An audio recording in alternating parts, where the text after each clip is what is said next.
just gonna have this text on the screen for anyone who walks in. This conversation walks in on us, chat, just in case they're confused. Let's get into it, shall we? I'm very excited to watch the Fantano debate. If it's cringe and boring, we'll stop. But at the very least, I want to watch the FD Signifier video on Kanye. I thought that would be a good video. I thought this would be a good video. So I know this isn't the most popular opinion, and I don't pass judgment on anyone who feels differently. Feel free to disagree with me. But I've always been a proponent of the concept of separating art from the artist. To me, art should live in a vacuum apart from its creative origins for the most part. And if we required artists throughout time to be good people in order to value and appreciate their art, we'd probably lose like 45% of all art ever from all cultures throughout time. It's just the reality of how this shit works. But then I tried to listen to the new Kanye album this week, and it lets us know the real limitations of that philosophy. I want to first point out that I'm going to be really critical of Kanye, and I want to make it clear that this isn't me dismissing his challenge with mental illness outright, though I do think there's a lot about modern Kanye that can be attributed to his mental health.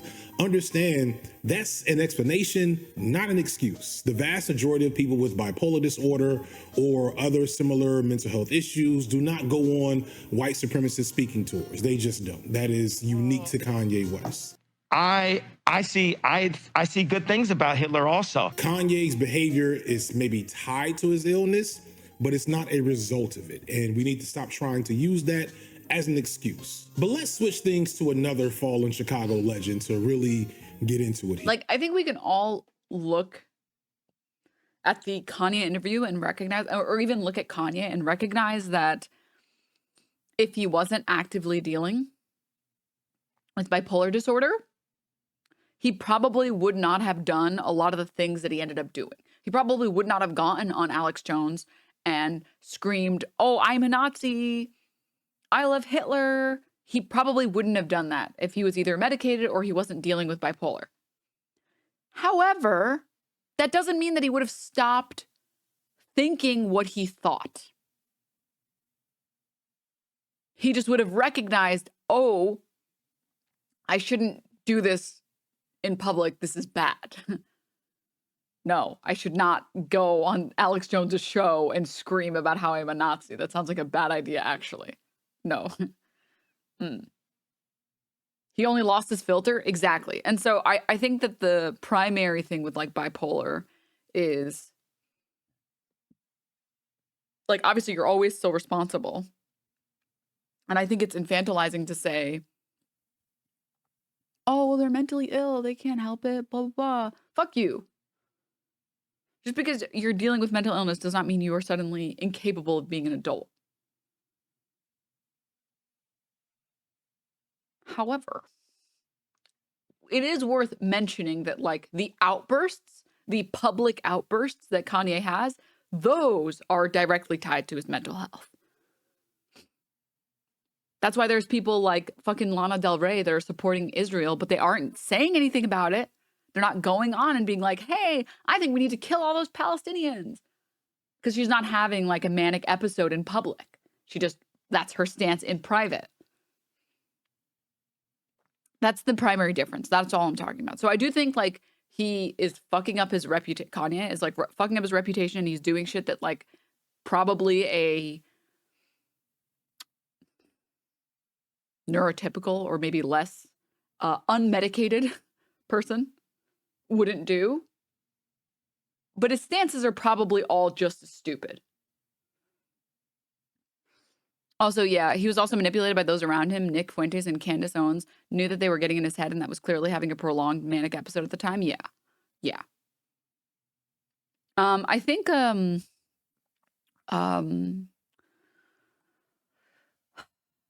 me double check.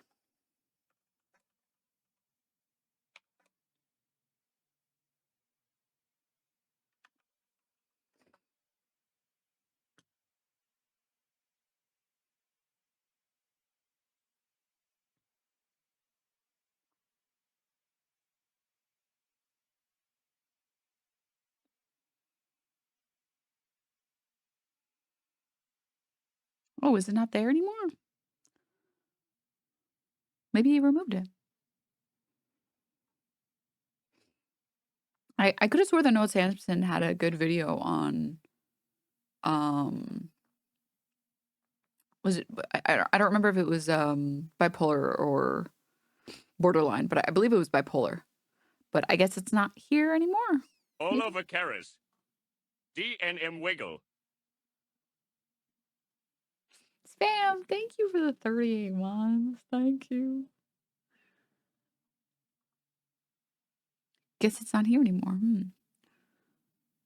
Okay, well, maybe he took it down for some reason. Anyways. People definitely exploited his illness and his episodes and really encouraged and enabled his behavior. Yeah. I mean, if anyone here has dealt with someone else in their life who has dealt with mental illness, you can, if someone is going through an episode and they're having a bad time in that moment and they do not have a good support system, you can really manipulate the fuck out of some of these people because they kind of already want to do this stuff. So mania is really easily exploited. So again, we can recognize that, we can compartmentalize that, but also still recognize, hey, you still went on Alex Jones's show as a grown-ass adult and talked about Hitler and how much you love him. That's still on you, man, okay? That's still on you.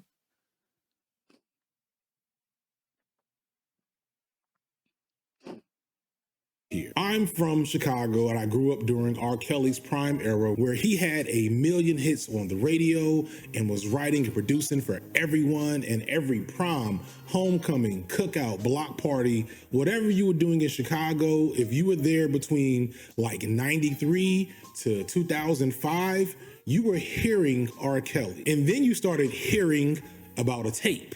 And then you had to remember that whole marrying Aaliyah thing back in like 96, 97. And this is all well before Surviving R. Kelly happened. But a lot of us kind of knew and started being like, we're gonna leave R. Kelly out the game. And I wasn't explicitly on board with boycotting his music off GP. Again, separate art from the artist, right? And I tried to argue this with many people in a prior life. But eventually I had to kind of sit and actually listen to R. Kelly. And what you realize is that the crimes and the harm of R. Kelly is intrinsically tied to his art. It wasn't that, my cat was agreeing with me, I guess, I don't know. It wasn't that I couldn't separate the art from the artist, it's that the art from the artist was linked to the problems we had with the artist. If you go and you listen to a lot of R. Kelly's old stuff, some of it is so incredibly blatant, it's hard to imagine. There's a lot of people that don't want to talk about their R. Kelly history and experience, and I understand.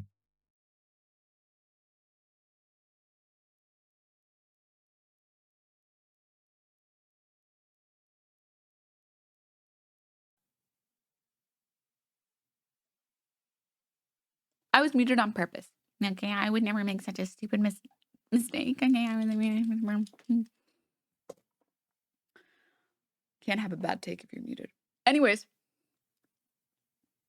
this is sort of the same thing that happened with Steven Crowder, like the Steven Crowder effect, where there were probably lots of people who watched Steven Crowder and they're like, yeah, this guy gets it. Women, am I right? Oh, I stick it to the man. Yeah. And then they saw the video of him abusing his wife and they were like, oh, he's like fully serious.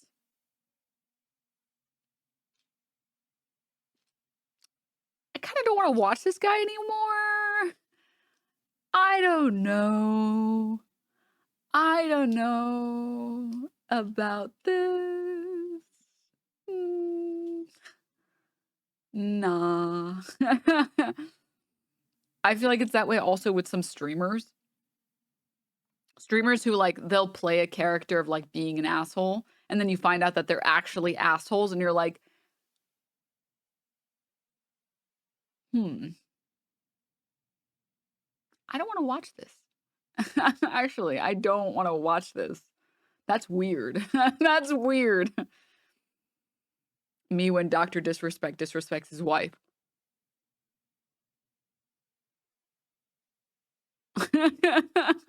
No, you know who's the best example? Greek. This is for old Twitch heads. Greek Godex. That guy. It was funny for a while because it was like, oh, he's just playing this character. Everybody's in on the character. And then he just like went full Andrew Tate. Women need to go into the kitchen. I lost a bunch of weight and I'm swole and bitches are all over me. So you guys need to go and tell women that they're whores. I also am not getting vaccinated because it's going to give me AIDS or something. It's like, oh, oh, oh. I can't watch this.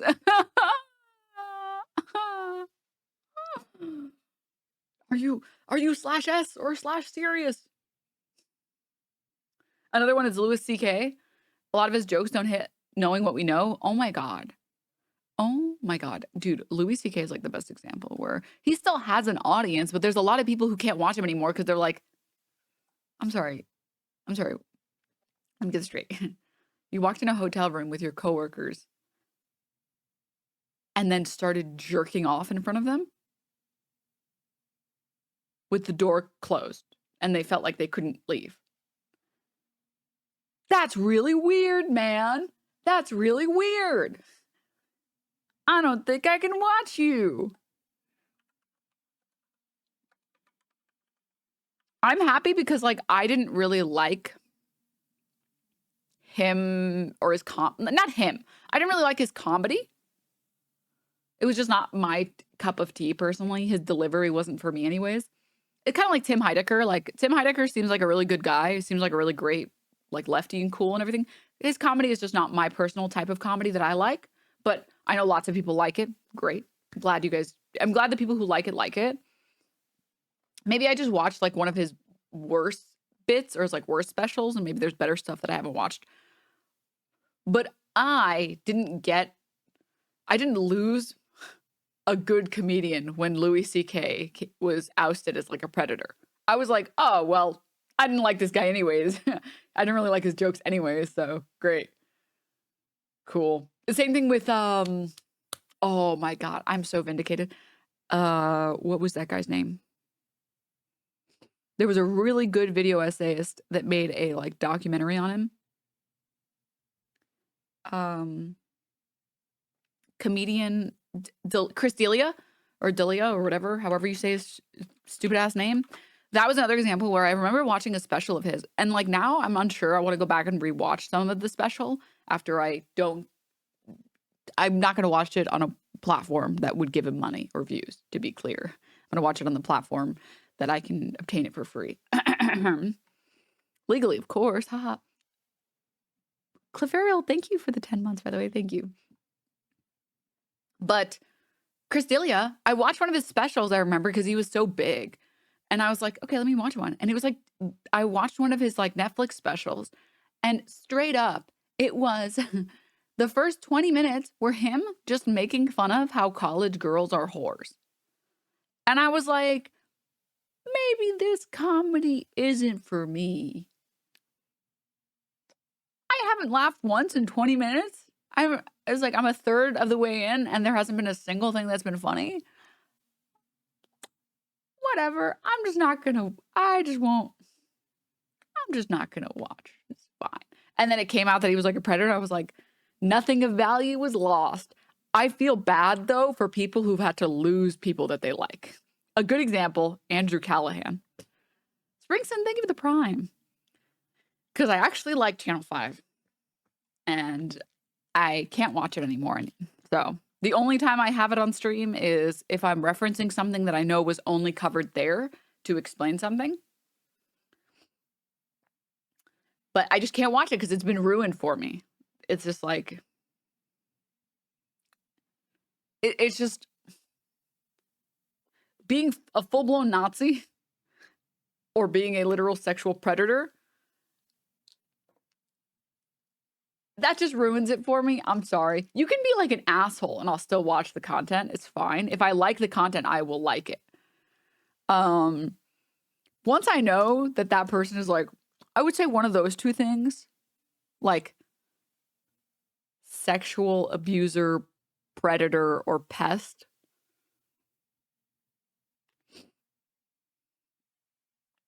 I just can't watch it anymore. Ruins it for me. Dave Chappelle is a great example. It's like, dude, how am I supposed to watch your content and enjoy it when I know that you're an idiot? Yeah, I draw the line at rape and fascism too. Yeah, once it's like you're going full bigotry or you're some sexual abuser. This is a perfect example. Trying to go back and watch Louis C.K.'s old stuff. As a character, right? This woman doesn't actually exist. No. The thing is, Greg Gutfield's there, so I'm like, maybe? What's her name? Ellen Farber? I'm going to look. Louis C.K. made an episode, I guess, from his show. It's the 8th episode of the 2nd season. And the plot of this episode is that there's a talk show and it's holding a debate between two parties. The first is Ellen Farber, Liz Holton, spokeswoman for this, and then the second one's Louis C.K. So this is a skit, but this is a skit that he wrote. You can tell that this is so contrived because like actual women, like the type of women that join like the moms against whatever, they are not this chill. They have like a certain bloodlust behind their eyes. And if you watch them, whenever anyone offends them, they're like, honestly, do you think that you're being funny right now? Like they are not this polite. No. Oh, besides the fact that that's not funny, period. It's also not funny considering the person that he is. It's like 2 times not funny. How are you supposed to separate the art from the artist when this is the type of art that the artist is making?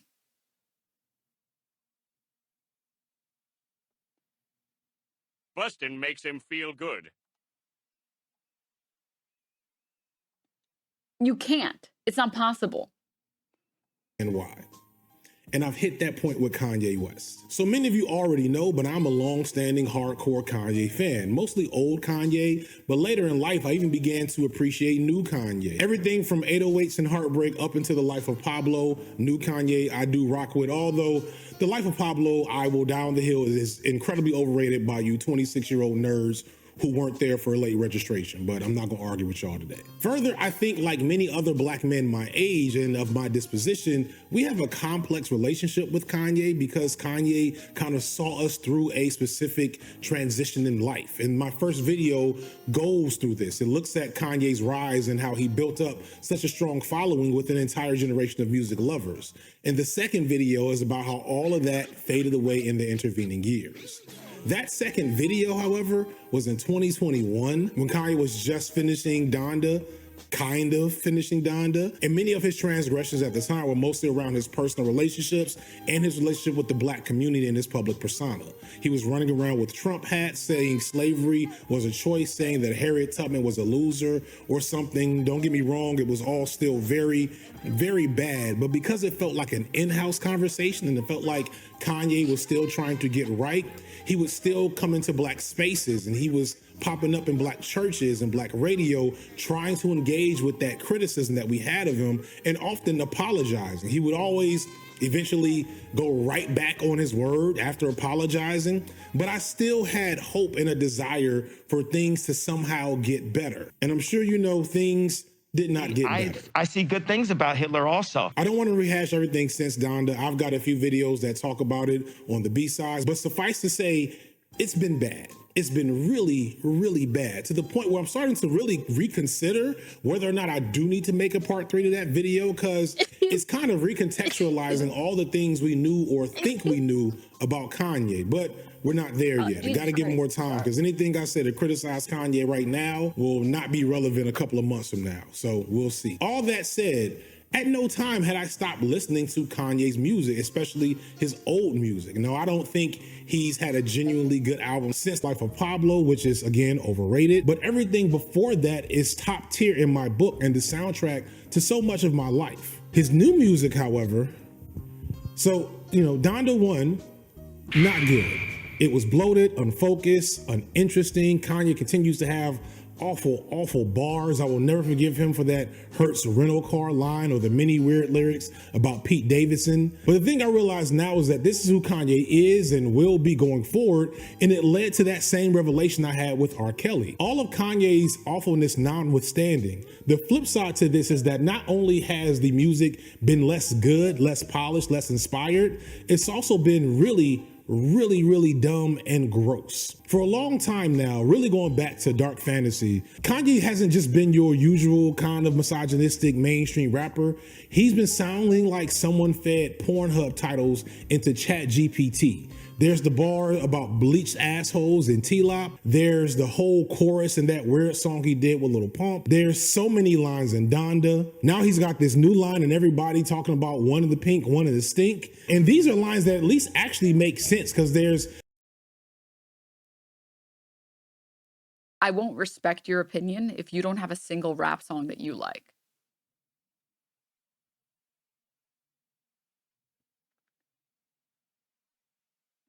Which I think is a fair standard to have. Because I don't trust people who don't like rap music.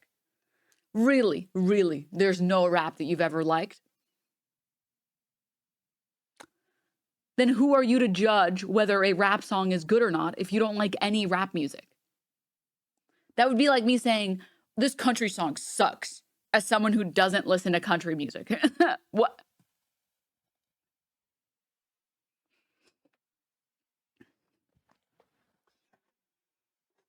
So, low-key my litmus test? Yeah. All right, moving on. Plenty that don't. And who can forget Poopity Scoop? And he has a line where it's like, she riding dick like a carnival. That is so bad.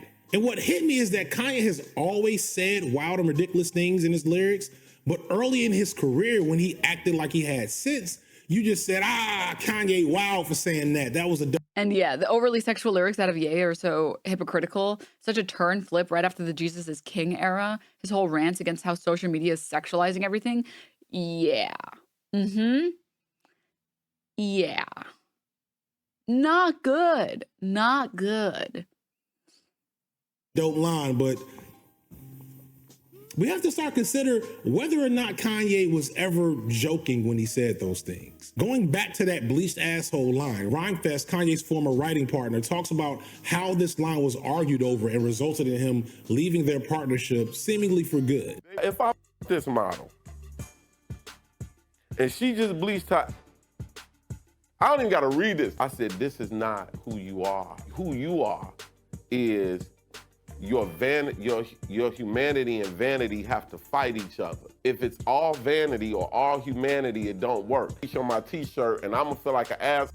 That's all vanity. That's no humanity. This right here, this was the beginning. Damn, that's a sick metric though. That's true. I used to love binge listening to his whole discography, and now I feel weird whenever Spotify plays it. Yeah. Before it was a struggle between someone's compulsion and what they're trying to be. Now it's a struggle, and that bears out. And there's now struggle, and that bears out in his lyrics. Yeah. But you want to know what, though? I will say Kanye did do something great for us, okay? He gave us this. Fingers in his ass, fingers in his ass. Kanye West, he lies. Fingers in his ass, fingers in his ass, fingers in his ass. Kanye West, he likes big fingers in his ass. It's true. Kanye West, he likes big fingers in his ass. Kanye West, he likes good fingers in his ass. Fingers in his ass. He likes in his ass.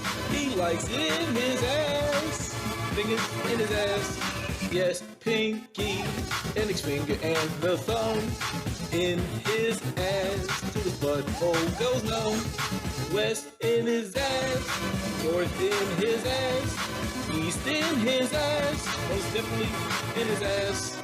Yes, yes. For anyone who's like, what the fuck is this? What is this? His ex-girlfriend, Amber Rose, made a tweet about him saying, "Aw, at Kanye West, are you mad I'm not around to play in your asshole anymore? Hashtag fingers in the booty something bitch." For anyone who's never seen it, just that's where this originated from. So Kanye did give us this. Kanye did give us that. And we should recognize that. Okay, very important. Always remember, never forget.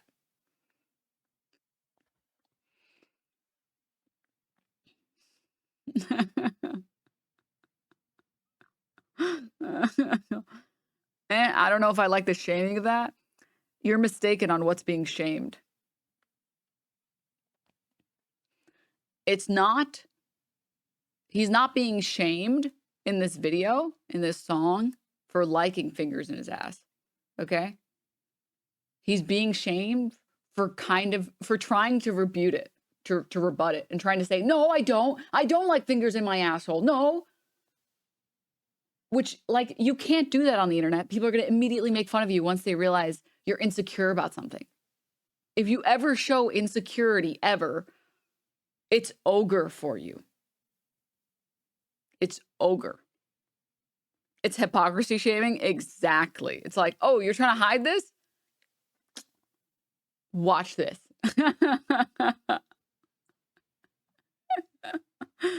Okay, back to the video.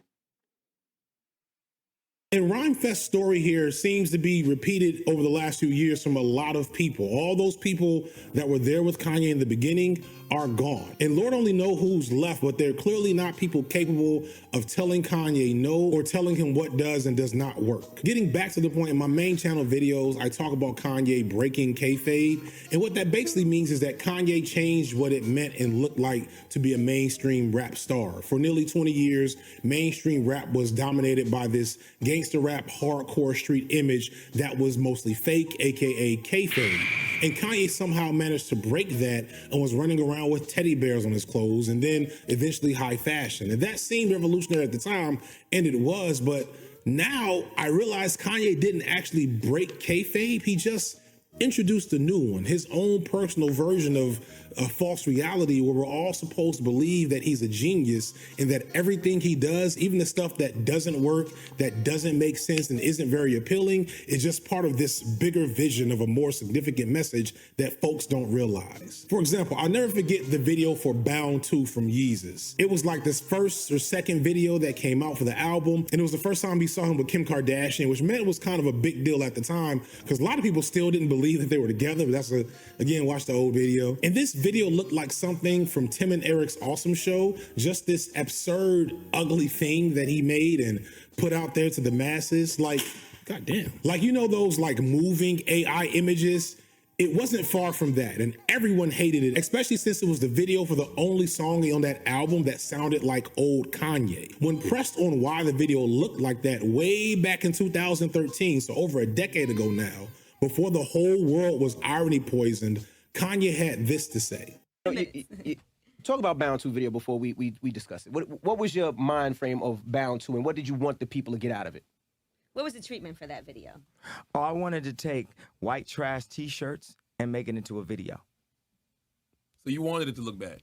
Yes. I wanted to look Okay. as phony as possible. I wanted the clouds to go one direction, the mountains to go another direction, to want the horses to go over, because I want to show you that this is the Hunger Games. So the thing I don't think Kanye understands is that making something bad and unappealing on purpose still means that whatever you made is bad and unappealing. And once you've done that trick multiple times over a few years, which Kanye very much has, and you've yet to show the opposite end in that time period, how else are we supposed to see what you're doing except for thinking it's bad and unappealing? What I didn't know then, but I understand now about Kanye is that while immensely talented and still amazing in terms of production and crafting melodies and sounds, Kanye is a dickhead. Kanye has admitted to not reading, but he thinks he's the smartest man in the world. He clearly can't deal with people to tell him no, but he swears he's a free thinker. And as he said in this interview, It's like performance art.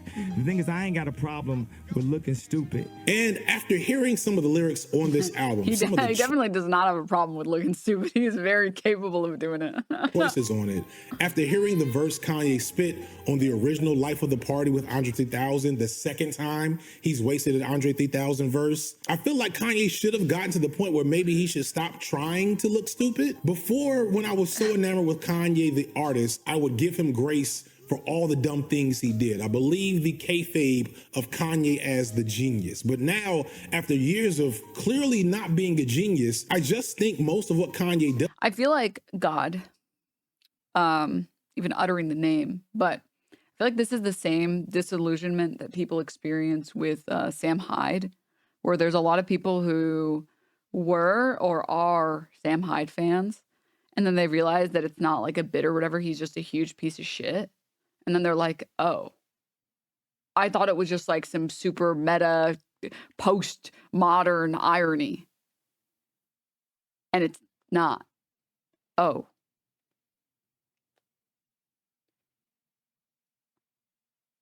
And it's not funny if your irony isn't good. Who is he? You don't want to know. Trust me. You don't.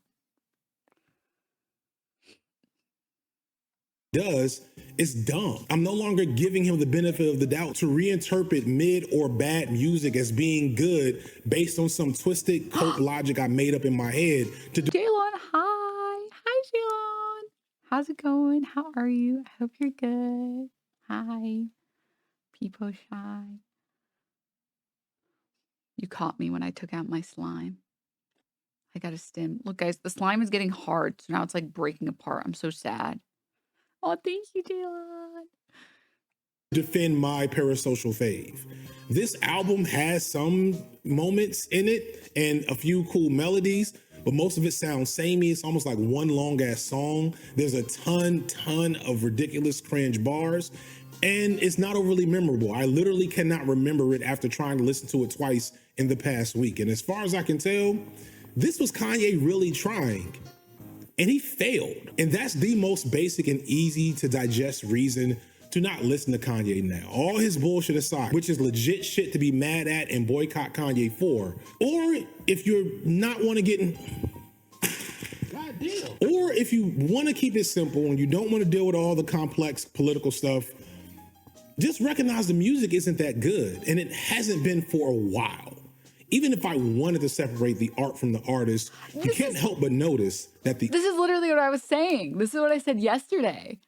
Oh my God. This is literally what I said yesterday, which is, I just don't understand the type of person that goes out of their way to defend listening to Kanye at this point. His music is ass right now. And it has been for a while. So even if you don't care about him being a Nazi, even if you don't give a fuck about that, why are you defending him? The music isn't even good. There are so many good artists, and that's what you're choosing to defend? Washed as fuck? Yeah. Bumblefluffy, thank you for the prime. art sounds just as dumb as the artist sounds outside of the music. So at that point, what am I listening to it for? For some nostalgic connection to the old Kanye? If that's the feeling, not just listen to the old Kanye. You can let the new Kanye go, or you can let the old Kanye go if you need. Whatever you need to do to get by, I'm just saying. The shit we have right now is not worth your time and energy. Yeah. That's all I got to say, y'all. I'm FD Signifier, and this has been light work. Dude, I love FD's side channel. I won't lie. His main channel videos are just too long to watch on stream. Oh, welcome, Bumble. Thank you. There's so much music and art from non-shitty people. You shouldn't be giving your attention to or time to shitty people's art. I mean, yeah, I agree. I completely agree. It's like the same thing with like streamers, right? It's like, why the fuck am I going to keep watching a streamer who's a piece of shit, who I know is a piece of shit, who everybody knows is a piece of shit? When there are so many amazing streamers that make amazing content that's entertaining content. There was someone in my chat many months ago when you were watching the iDibs video on SH that started stream defending him and ended up saying fuck, he really is a Nazi, he's not joking. No. Listen, guys, I only use that term when people are actually doing that thing. And to be clear, I don't care what's in your heart. If functionally you are engaging in Nazi-like behavior, that's functionally the same thing. If you're like, oh no, I'm not actually Nazi, but I'm going to donate to the Nazi party as a joke. Functionally, you walk like a dog. Sorry, walk like a duck, talk like a duck.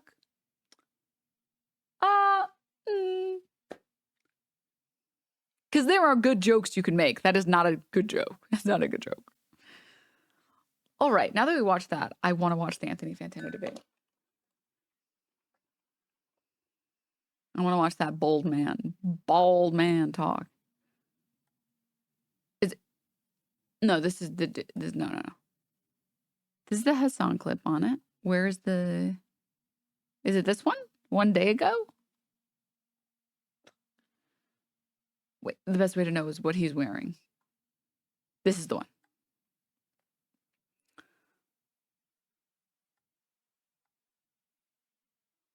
Can you tell me what you had for breakfast this morning? Banana. Is that it? That's it. I'm just gonna start it with this. Nice to finally meet you. I mean, girl breakfast. I regret that it's under these circumstances. You know, I would rather it be. Why are these circumstances regretful? Because I don't know. I feel like it's not the. It's kind of we're kind of on opposite sides of the spectrum when it comes to this regard. So I don't know. We can have a cordial conversation. I'm just. I mean, I got into this game knowing I would have people disagreeing with me. So I mean, this is okay, cool. This to me is the best time to be meeting. Yeah, cool. It's hard to read tone like from Twitter comments. That's what I'm saying. So okay. Yeah. Well, anyway, you recently came out with a video that was very much in reference to me on your YouTube channel that was titled "How Political Correctness Ruined Art." Yeah, cringy title, by the way. I'll just throw that out there right away. I mean, whatever you want to say. So, you know, that's your video. Also recently, in kind of the lead up to this conversation that we're having right now, you sent me a message saying, you know, that you love what I do, you have respect for me and what I do, but I'm part of the problem. That was like literally kind of what you said. To sort of kind of give you the floor off the bat, They already talked pretty decently fast, but this video is a little bit long, so I want to see how bad it sounds at 1.25x. Want to tell me and the audience what you perceive as the problem that I'm like contributing? Okay, 1.25 is fine. To, and just like kind of lay that out, and then we can kind of start from there. Sure. I think the biggest problem, and probably the point of my video, you know, I hate this polarization that we're that we're living in right now. The political divide that's present at this moment, and I think. I don't know, tackling these topics with a lot of aggression and a lot of conviction. I understand where you're coming from. You've been doing this for a long time. I understand it's probably fucking tough for you. Like, I have seen all the haters and all the people. Listen, I'm not having a tough time. I'm fine. Okay, cool. Is the polarization the problem to sort of like get to the? Yes, and really, let me just finish. Okay. encouraging and doubling down on that polarization, you know, with aggressive comments and even, I don't know. Let me read a tweet. This is the tweet you wait. I don't know. I'll just quote it. Like, okay. I don't know what it is. The problem with this, the argument that he's making is like, I'm not going to be civil to bigots. What?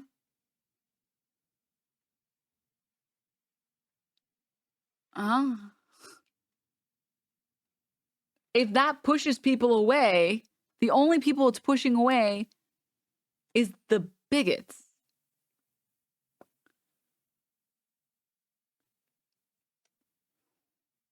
Huh?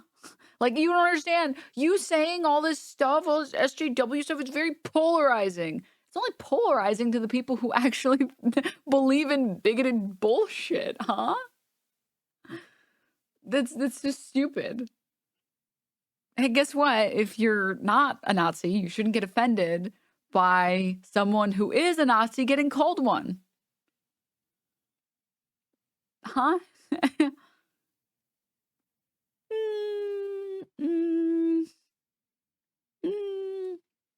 I think a really good example is Anna Kasparian. Like, when she said the birthing person thing, there were so many trans and not trans people in her mentions having conversations with her where she was replying, where they explained to her why what she's doing is not that she is transphobic, but the talking points that she's using are transphobic, and they are frequently used by transphobes. And in reality, the term birthing person is something that's generally used in medical instances. And if someone is using it in a non-medical instance, you should just tell them, hey, please don't refer to me that way. I'm not interested in being referred to that way. And she would respond being like, oh, I understand. So there were a fuck ton of people in her mentions that she replied to who were being very civil. And then guess what? A few months later, or maybe even a few weeks. Remember to subscribe to Denims with your Twitch Primes, chat. Real, thank you. Thank you for the 9 months. And then guess what? A few weeks later, Anna Kasparian, still going on about the birthing person thing, just making new engagement with the birthing person. It's like, I'm going to be honest with you. There are people that are going to listen to civility. And there's also people that are not going to listen to civility. And once you're at a certain point, you're not listening to the civility. What's the point? What is it? Z, thank you for the 5 gifties. Oh, thank you. Thank you. That's very nice. And Spitfire 6, thank you for the 5. Thank you. I still don't believe she didn't know beforehand. Yeah, she's too smart to not know is the problem with me. This is the problem I have. That's my problem. Generally, anytime I see women that are in political spaces, I'm like, I know, especially in conservative political spaces like Candace Owens. It's like, I know you've had to work 10 times harder than your coworkers or some of your coworkers. You're smart enough to know what you're doing. You have to be. Candace Owens is a perfect example. There is no one that could give me anything that would convince me that she is dumber than Michael Knowles or Dave Rubin or Steven Crowder or really anyone that is in the Daily Wire space. I know Steven Crowder got offered a contract, so that's why I'm putting him in that boat. She's smarter than those people. She just is. And that's because she has to be taken seriously. You mean Candace Owens? Sorry, you're right. Yes, sorry. Especially because she wasn't always like this. Yeah. Yep.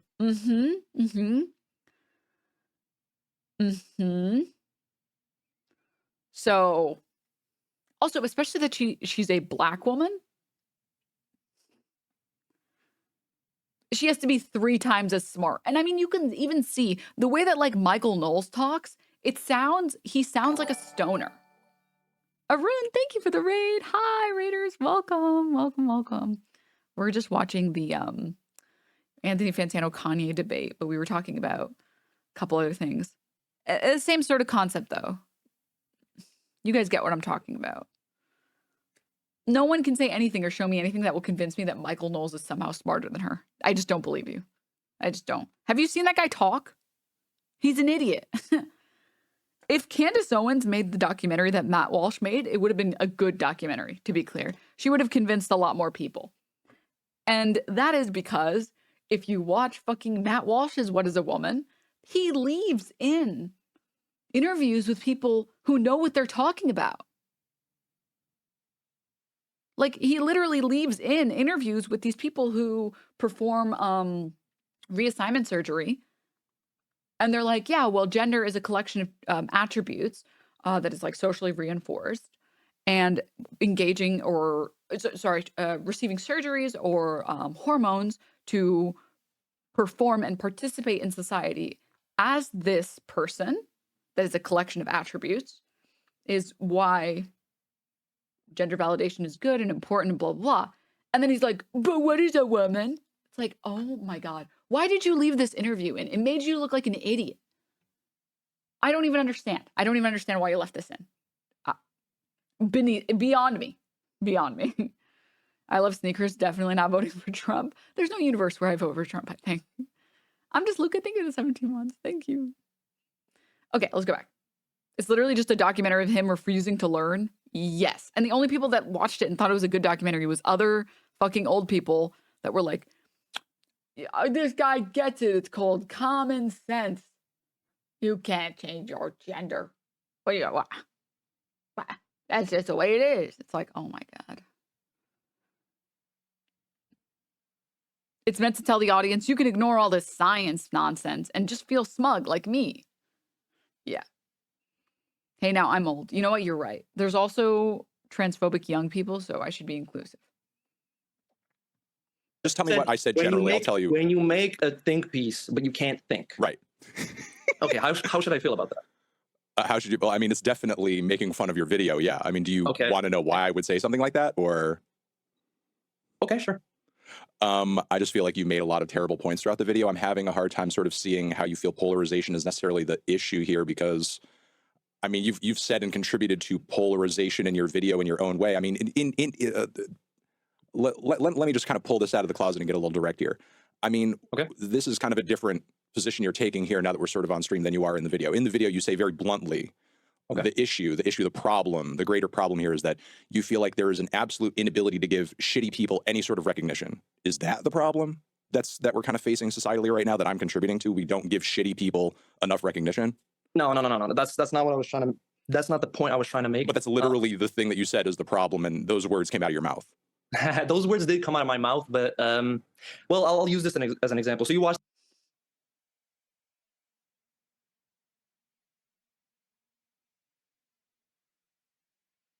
You can end the video right here. This tells me everything I need to tell. Sorry. This tells me everything I need to know. You should not be putting things in videos that you do not stand by. And if you don't stand by them, or you recognize that the wording was bad, you take it away immediately. And you say, you know, honestly, I regret using that language. If I could go back and change it, I would change it to saying this. That was my bad. That was a poor part of the video. Or you double down and say, yeah, I do think so. You don't do this.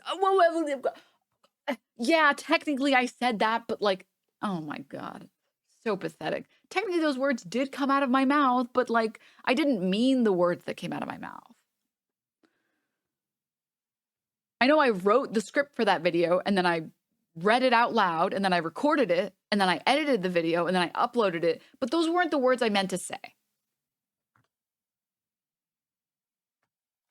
The video, right? Okay. Yeah, I watched the whole video multiple times over and wrote notes and pulled it apart. So you seen the Jordan Peterson section? Yeah, I did see that. And if you want to talk about that too, what did you think about that? What did you think about that? What I think about the Jordan Peterson section? I thought it was kind of flawed. I think while it's true you do acknowledge that he does have shitty opinions on things like trans people, I think you kind of overestimate his abilities as a psychologist and as a self-help guru, maybe due to a lack of exposure to other people who do the same. I don't know, but so like, I'm pretty familiar with the centrist argument here that I've heard a million times before. I used to be very good friends with the centrists, and it just like rotted my brain, unfortunately. But the centrist position is you won't be able to win over other people if you're constantly refusing to acknowledge things that deserve to be acknowledged. Okay. And this is why when we talk about Jordan Peterson, I always mention, just remember, he once was not insane. There was a point in time before he got like hit with the trans people brainworms where he was actually a respectable psychologist. And in his old literature, where you read just the psychologist stuff, it's fine. It's like up to code. There's nothing in there that's interesting or unique or weird or anything like that. It's just basic psychology and even very run-of-the-mill stuff. And again, he has a PhD. Like, it's not like he's a complete fucking moron. This isn't fucking I'm clowning on Michael Knowles a lot this stream, but this isn't fucking Michael Knowles. Like, he can form sentences. Well, now he can't. I think after he got really sick and then got on like benzos for way too long, I think his brain is like butter now, which is why he can't go a single interview without crying in it. It's pretty bad. It's pretty bad. I want to feel bad, but he's a shitty person, so I don't feel bad. Knowles deserves to be clowned on. Thank you. Thank you. Thank you. But the problem that I had with the conservatives who say, like, you got to give him credit is like, I mean, I can give him credit and say, yeah, he did have a psychology degree, but all the stuff that he has a PhD, excuse me, but all the stuff that he was writing about was just very run-of-the-mill psychology stuff. There wasn't anything in it that was unique. If you read 12 Rules of Life, which I unfortunately did because I'm a masochist, it's literally a self-help book. It's just a self-help book that is specifically tailored to men to make them feel better. That's it. Quite literally, the first chapter, in the first chapter, it sets the tone for the rest of the fucking book. It's literally, hey, women are chaos dragons and they will ruin your life, but that's why men are all about order and women are about chaos. Yin and yang, am I right? So anyways, clean your room. You know what happens when you pick up a self-help book? The first chapter is like, you should clean your room. That's it. It's the same thing, except he introduces all this other stupid bullshit. That is to say, the stuff on psychology is fine. The problem is that he tries to rope in sociology, which is something he evidently knows very little about. So when he talks about anything psych-related, you can, well, not anymore, but there was a point where if he talked about psych stuff, it was fine. There was nothing to be concerned about. But once he ropes sociology into anything or anthropology into anything, it's over. It's over. He just like loses the ability to like be reasonable or like to use his brain. Zeke Shade, thank you for the tier 1. Thank you. Okay, back to the video. Part of the reason that I think you kind of glommed onto that a little unquestionably is that you adhere to one of his most flawed and awful arguments he's made multiple times later in your video, that why should you be able to make prescriptions on how to make the world a better place when you can't even fix your own life? And we could extract that onto figures that you also mentioned in your video, like MLK, for example, who we can acknowledge was a flawed man, did some bad things. Because of that philandering, because of that bad behavior, should he have then shrunk away from trying to fight for civil rights and fight for causes of racial equality? Because, oh, well, I'm a bad person who does bad things and I have a flawed personality, so I can't try to fight for a greater good. Do you see how that's kind of like a flawed point? Yeah, I get what you're trying to say, but I was more so referring to the, regular Twitter user than people who actually have a platform, because I see a lot of the regular Twitter users that even responded to me and attacked me. I see them as just kind of adding fuel to the fire and not really helping in any way. But the thing is, like, MLK had... Let me on Twitter, no. I'm glad you made a long ass video because you're also upset that we don't like people that are on Twitter.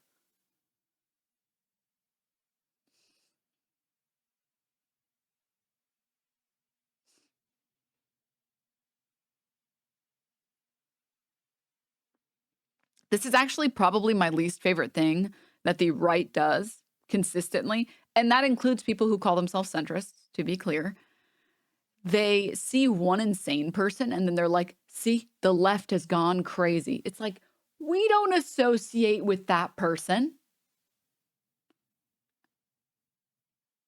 Actually, it's okay for kids to have bedtimes. It's not fascistic. That's okay. We do not uphold these ideas. We are actually not the craziest people that exist on the left. It's you and the people that are making those dog shit tweets. Those people, those are usually 13-year-olds.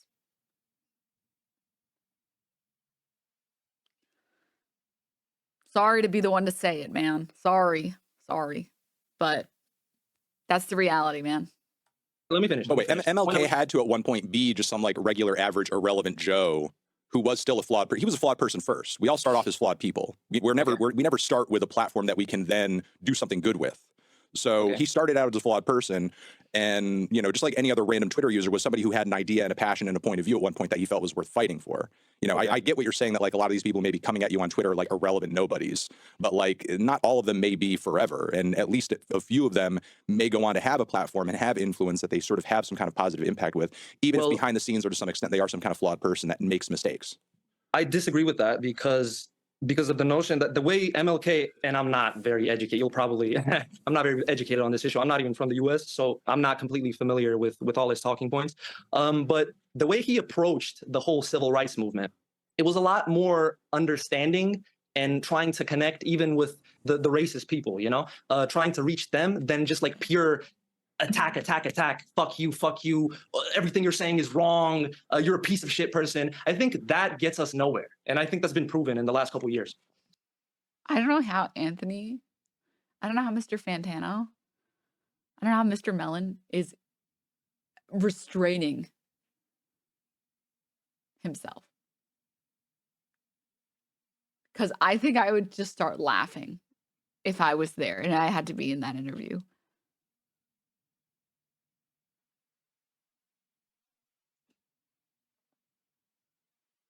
This is the other thing that I hate about conservatives. I mean, I guess it's not just conservatives that do it, but like, do not say, I don't know a lot about this, and then start saying some shit.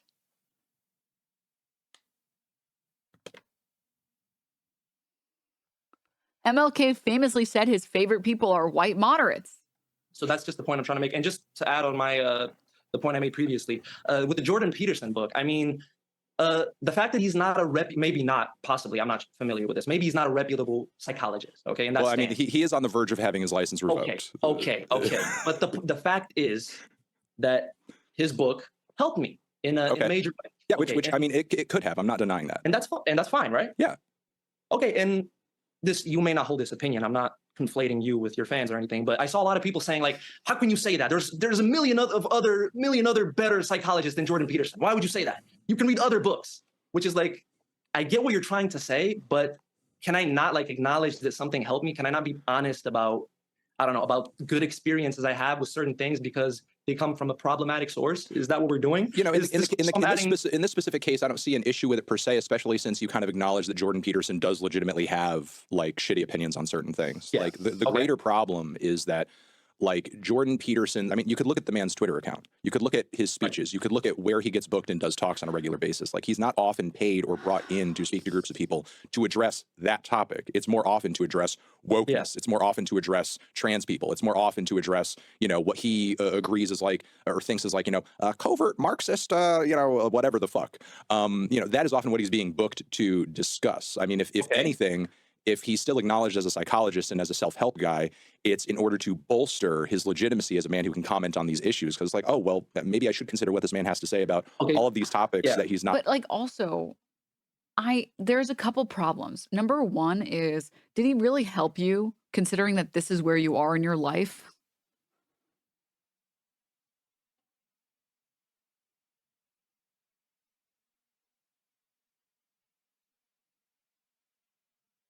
And second, I don't know how to feel about someone who helps people by indoctrinating them with bullshit.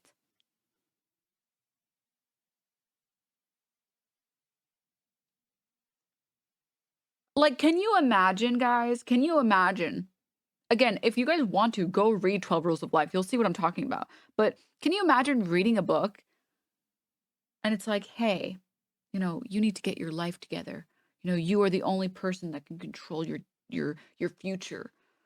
You're the only person that gets to hold the reins on what your fate is. Because you have drive, the same drive. You are the same. You live in the same world that like other important famous people lived in, like X, Y, and Z. And the only thing stopping you from being that person is wanting to be that person. Look at all these heroes who came before you. And then suddenly the book takes a sharp right turn and it says, because the thing is, white people, they make things and black people destroy things. If that book helps you, I am concerned. If that was the book that took you from being like a NEET to having like a good job and a social life, I am concerned. I'm concerned that you needed a book that puts other people down to help yourself.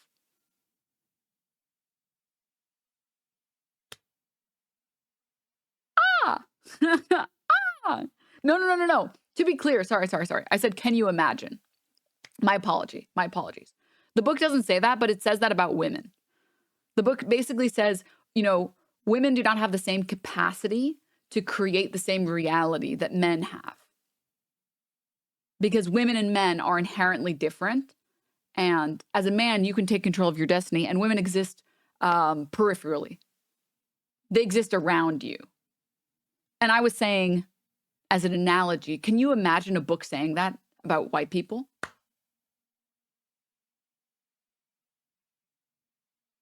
Everyone would look at that book and be like, holy shit, this is unbelievably racist. This is so racist.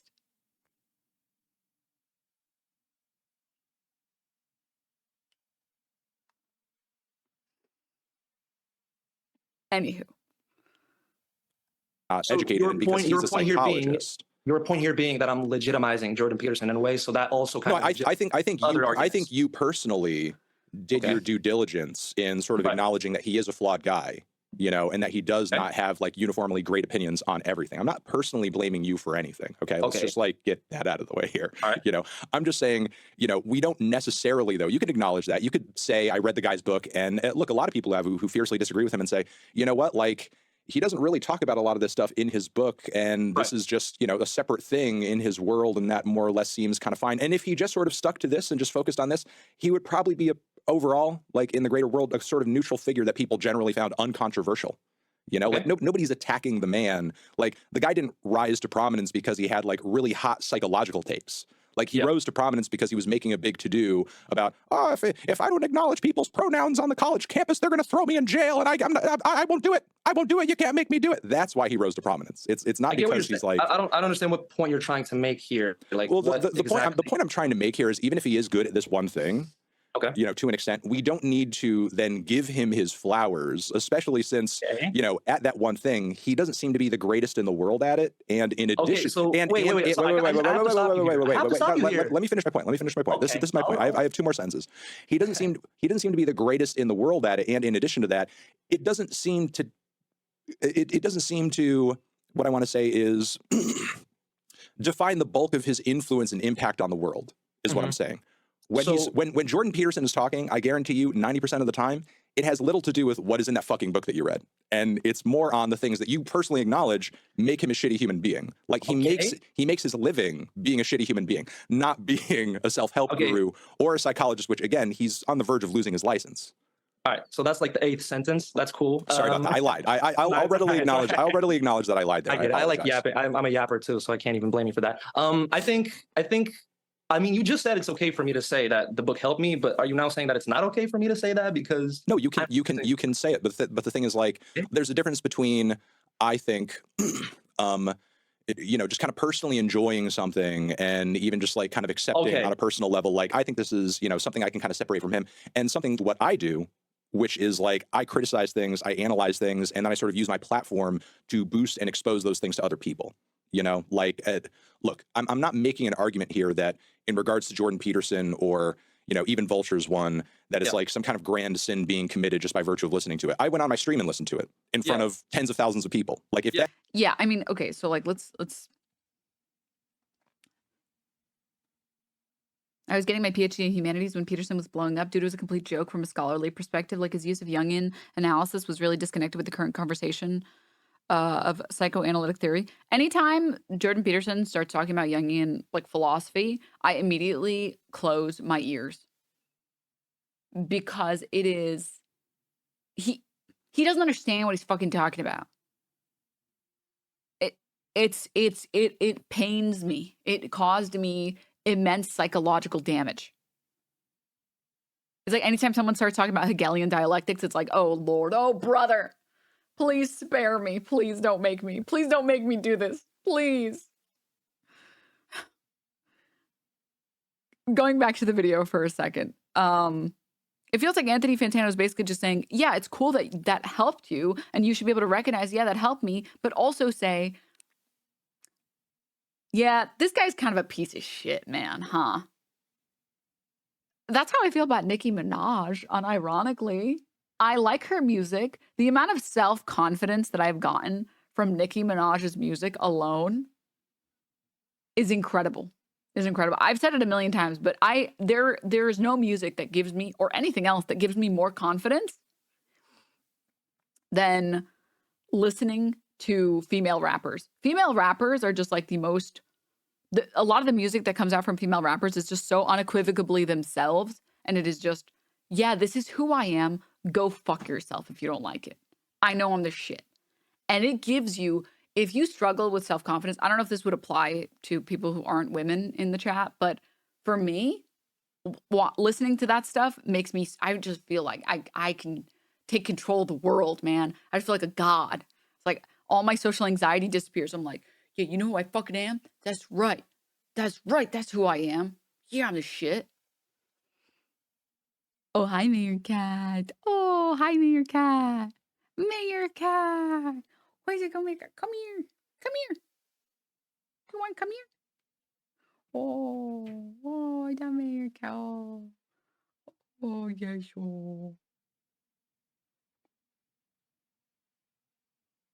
Oh, yes. Oh, yes. Scratchies. Oh. What if I eated you, Mayor Cat? Then what would you do? What would you do, Mayor Cat?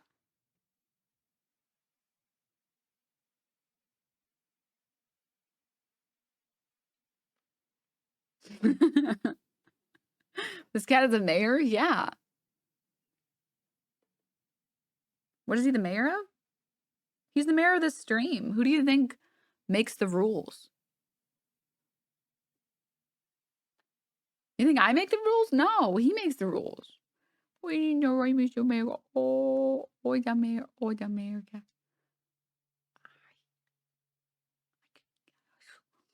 So cute. Anyways, what was I fucking saying?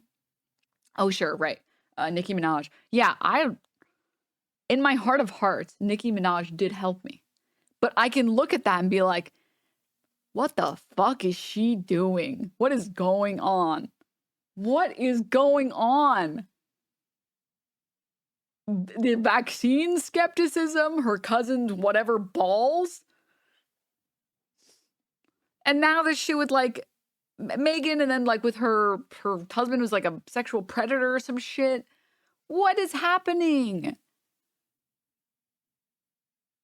I don't feel a need to have to go defend her. I don't feel like I have to be like, maybe we should be a little nicer because she helped a lot of people. No.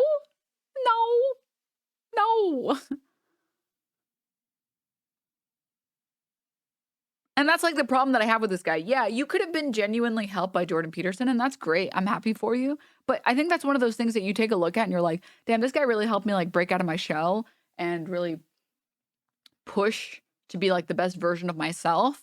But why does he got to be such a fucking transphobe? Jesus. I wouldn't get offended because other people called him that or something.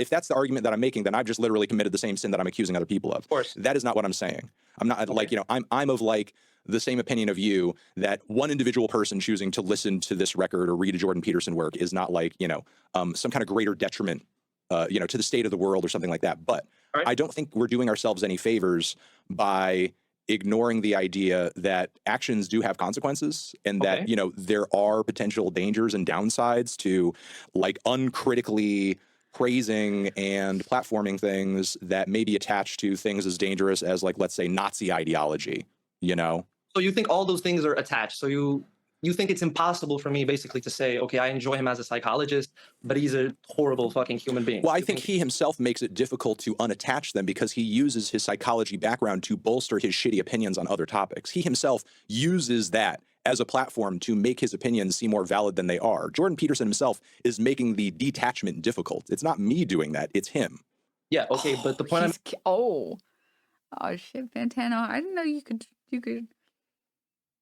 I didn't know you were cool like that, man. I didn't know shit. Okay, this is the first Fantano video I've ever watched. I don't need somebody else to explain music to me. I can just listen to the music myself. I'm not a sheeple. No, but really, I get the appeal. Honestly, I should watch more of him because I'm always like, what the fuck do I listen to? And I just listen to the same music over and over again. Wait. Can confirmed. I studied a lot of these German guys for my dissertation. Peterson is just cracked. They're actually interesting approaches to psychoanalysis, but they pretty much all take socialist approach from the perspective of history of philosophy. Peterson is trying to hijack a bunch of work that shows humans are better off when they work in cooperation rather than competition. Yep. Mm-hmm. Yep. Made in the video specifically, my words were, not that we should do that, but that I should be able to say that. It was, I don't know, I should be able to say that I like Jordan Peterson as a psychologist. I should be able to say that Kanye is a generational artist without getting a flurry of eye rolls and, you know, and sighs in response. Why do you feel the need to do that? You know, that you shouldn't receive judgment. The question is, why are you feeling the need to go defend them? I have never, ever, ever felt the need to go on Twitter and say, Nicki Minaj honestly really helped me.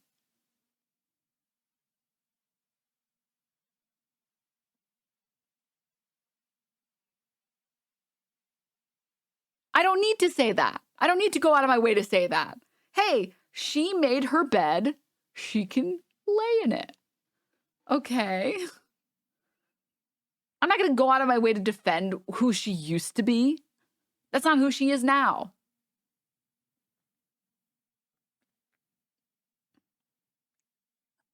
Simply for enjoying something. And just add on, wait, hold on, let me finish my point. Just to add on to that, I think even if we were to entertain the fact that it's okay to judge people for that, I don't think it's productive in any way or sense to what you're trying to do, to what I'm trying to do, to where we're trying to get politically and socially as a fucking society. I don't think it's effective in any way. And I think that's been proven these past couple of years. I don't think, I'm just going to get to the nitty gritty of things. I don't think. I got to say something. I love how the right pretends like the left is what has caused the schism in American politics. I love when the right blames the left for not being tolerant of intolerance. It's like, you know, we didn't really have a problem until you guys started getting upset at us for being racist. It's just like, I don't understand why you guys have to do that. It's like,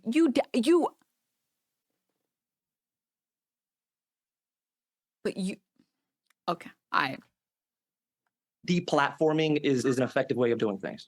And I'm not of the opinion that like any number of words that I could say in any YouTube video would like end Kanye's career or deplatform him. Okay, but that is sort of, I mean, I'm with Jordan Peterson specifically, that is sort of what you're advocating for, right? Like, there's no need to legitimize his psychological background. He's a shitty person. Let's just like completely fuck him, basically, right? Fuck whatever he does.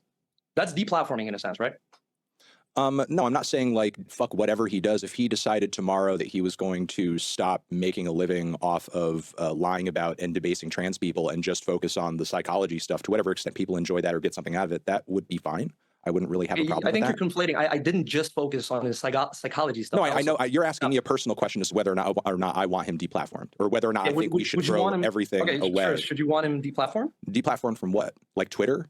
Twitter. I mean, I think he's, I guess, allowed to be on Twitter as according to the TOS. You know, I don't really know what you think my argument is. Like, I'm not saying that like Jordan Peterson should be prevented from speaking his mind. What I'm saying is like, look, he's giving really dumbass opinions and there's going to be consequences for that. People are going to react negatively. People are going to turn off. People are going to be unhappy with the things that he's saying. Yep. It's literally the most basic fucking take on the planet. Just, hey, well, I think that he's saying a lot of stupid shit. And if he's breaking the fucking TOS of these platforms, yeah, he should probably get banned. And if he wants to say what he wants to say, he could make his own website and say that shit.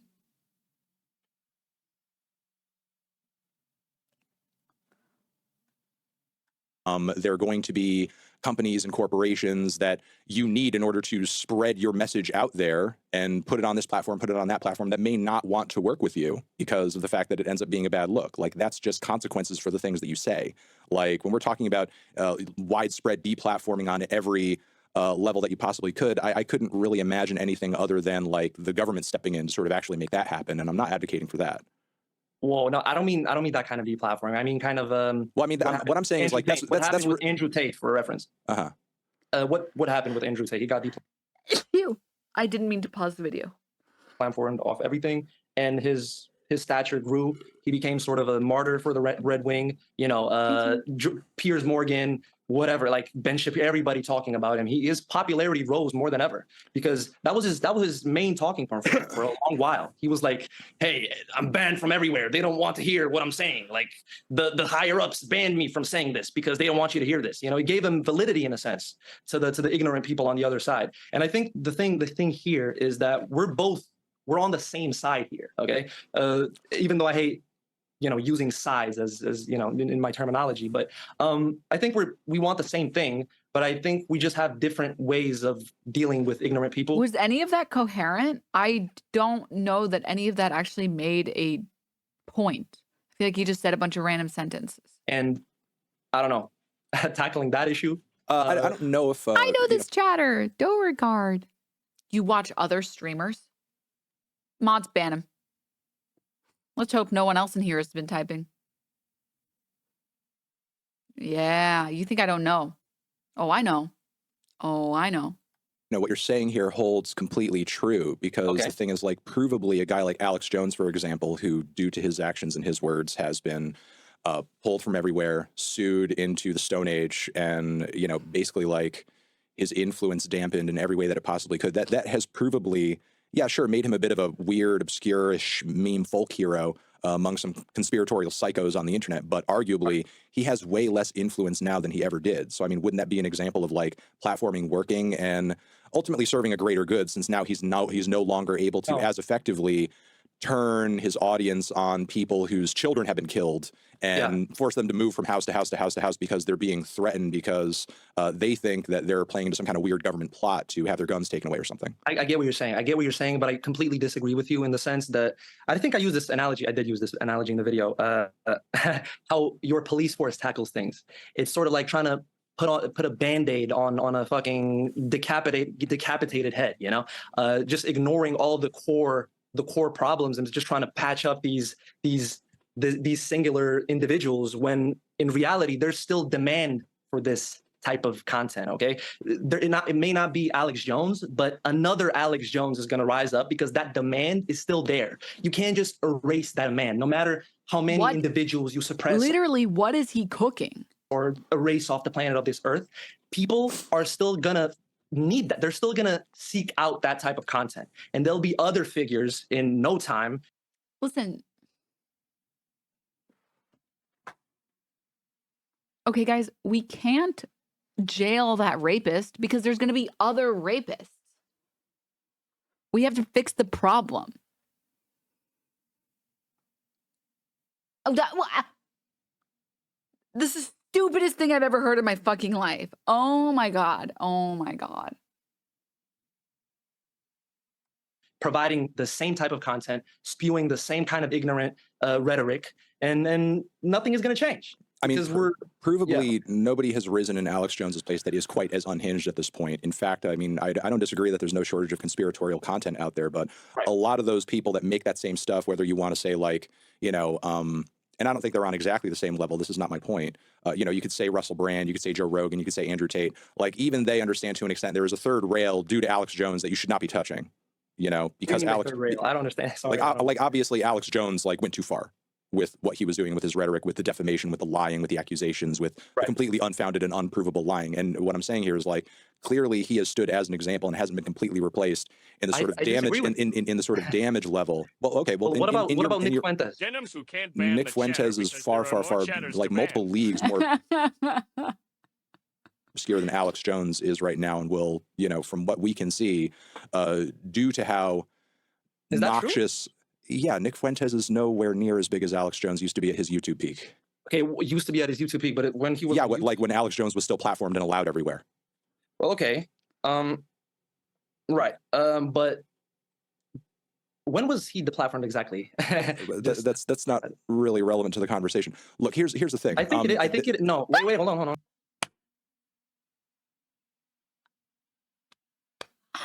Oh my God, he's getting cooked. Oh.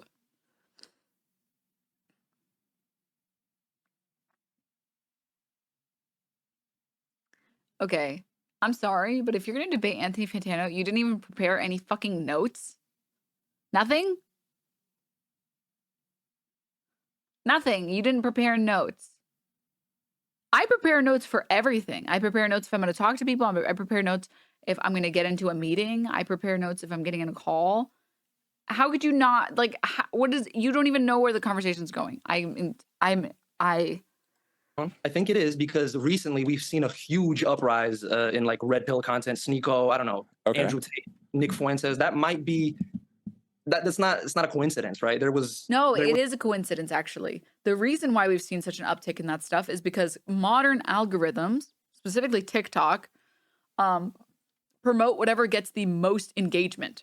And unfortunately, very divisive and also bigoted things draw a lot of engagement. That's why there's people on Twitter every other week that are like, women like this don't look attractive.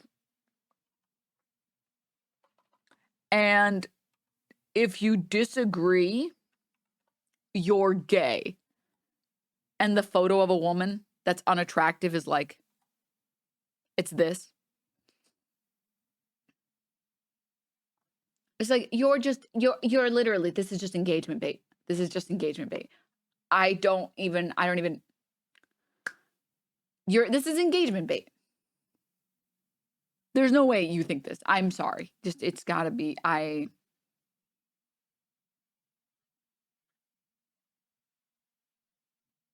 that's why there's an uptick in Sneeko's type of content. That's why there was a rise in Andrew Tate.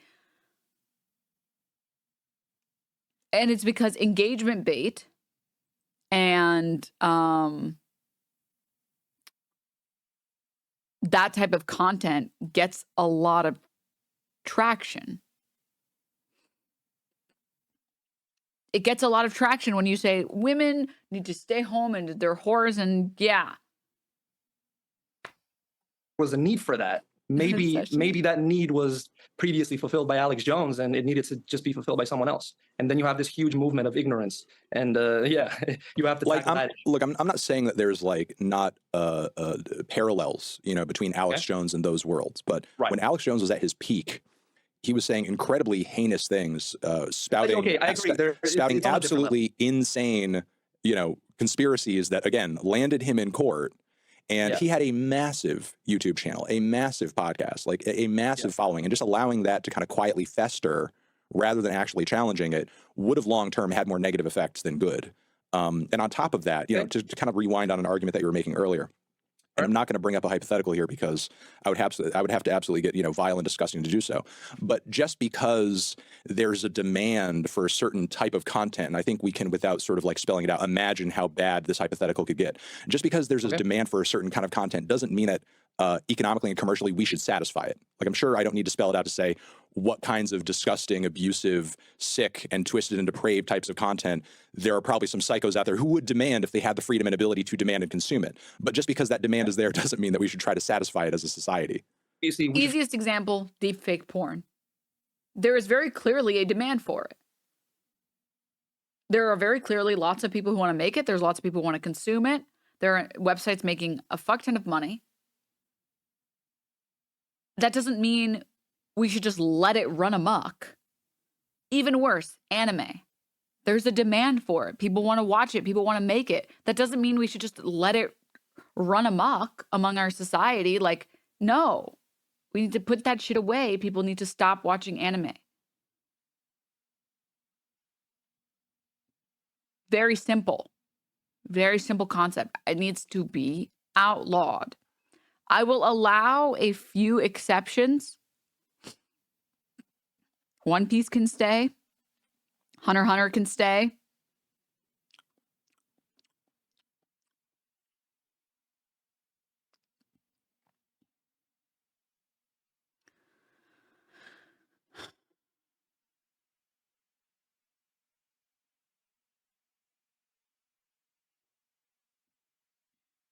What's that one anime?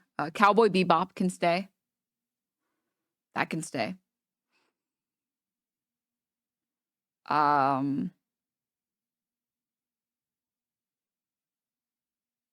think that's it. I think that's it. Yeah. No, the Hunter x Hunter can stay so long as we get that guy to stop making that other character a pedophile. Because the rest of it is so good. It's so good. Promise Neverland, but only season 1.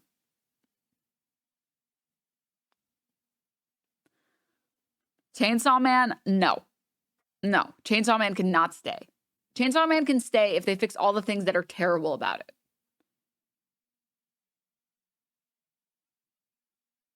Then it can stay.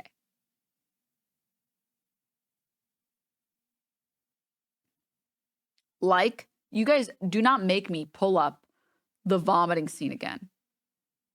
I never, ever, ever in a million years want to watch a show where the characters make out and one of them throws up in the other one's mouth. If they remove that type of shit, because there's a couple of scenes that are like that, if they remove it, it can stay. But only if they remove it. All right? It's supposed to be cringe. That's the point. I'm banning cringe. I'm banning it. It is getting banned. What do you not understand? If that means you personally have to be executed, so be it. If it means I have to get executed, so be it. We're making a better world, guys.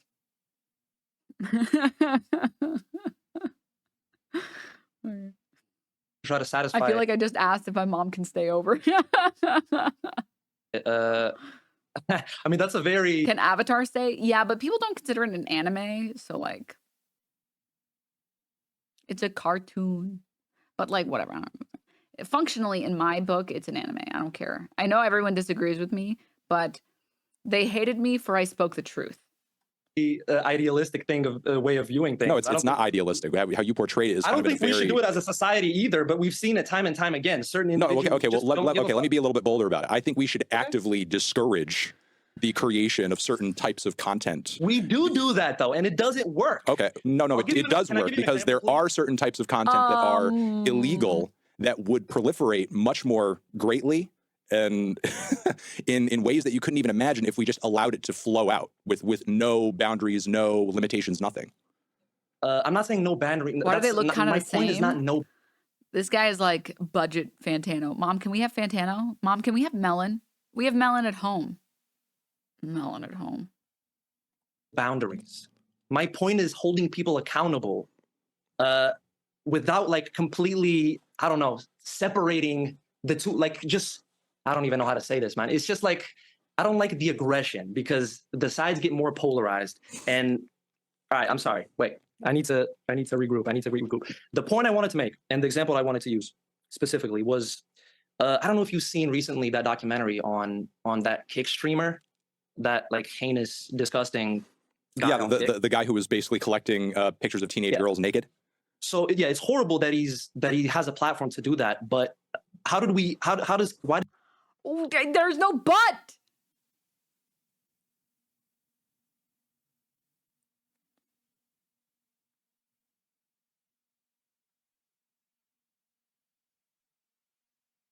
This kick even exists? We have to go back. Twitch as a platform was extremely aggressive with like all their policies and enforcing, you know, politically correct rules, which is, I think it's cool. But what's happened and what sort of happened in you know, as a result of that is you get this disgusting, heinous counterculture of Kick, of Rumble. You have these platforms who will enable people who behave like that, will enable people who say problematic. He's making an assumption that the reason Kick exists is exclusively entirely because Twitch is too woke without providing evidence of this. There have always been streaming competitors. Mixer existed long before Twitch, and they were even more hardcore. YouTube streaming existed. There have been there's a couple that I'm even forgetting. The reason Kick blew up is because TrainerX partnered with fucking gambling websites specifically so that they could get gambling money and stake bankrolls the site so that they can make money. It's not there because of the wokeism on Twitch. It's not why. Well, Kick exists, so we should allow gambling on Twitch. Are you fucking stupid? Oh my God. Peter Cup, thank you for the 10 months. Thank you. Things. And now, like, when otherwise you could have controlled that type of behavior. Now it's just completely loose. It's just completely out of control. So I see that. No, wait, I'm not following you. I see that streamer as a direct result of that. I really don't get what you're saying. Are you saying that if he was allowed on Twitch, he would be able to be more easily controlled or something? No, I'm saying because of Twitch's aggression and like draconian rules when it comes to like not saying anything problematic.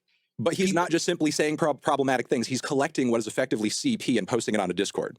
Yeah, and he wouldn't have been allowed to do that on Twitch. Have they been less aggressive with their pursuit of justice? The point I'm trying to make is that Twitch would still be the predominant streaming platform if there wasn't so many people fed up with their fucking... I mean, they're still technically the predominant streaming platform, from what I understand. Technically, but Kick is a big problem. We can agree on that, right? We're not going to pretend like we disagree on that. Yeah, but it's not a problem that doesn't exist because Twitch has rules. I see that directly. I mean, what's his name? Trainwreck's TV. The reason he's the founder of Kick, the reason he even started Kick was because he was banned off Twitch. And he saw that as a direct opportunity. You know, fuck, there's so many people that have been banned over. He doesn't even know what he's talking about. He didn't go to Kick because he was banned. He didn't get banned. He went because he wanted to gamble. They literally did the thing just now. So this guy is saying, hey, the guy who was taking pictures of underage girls, Twitch was too hard on that guy, on the poor widow guy. He was so hard on him. He was just taking some illegal photos. And the reason why he proliferated on Kick is because they were just too hard on him. Hey, you realize the next example you just gave disproves what you just said. Twitch was not hard on Trainwrecks. They literally said, you know what? You just got to stop with the gambling. We're not letting gambling on our platform. Gambling is it's too dangerous. You can stream whatever the fuck else you want to stream. Fucking stream some movies illegally. I don't care. But it's like, don't do gambling. And he left. And then he fucking left. Realistically small stuff, not okay. Let me finish. No, I'm stopping you because it's an awful point. It's an awful point, and people in the chat are fucking cringing at what you're saying, bro. Listen, I don't care what people think.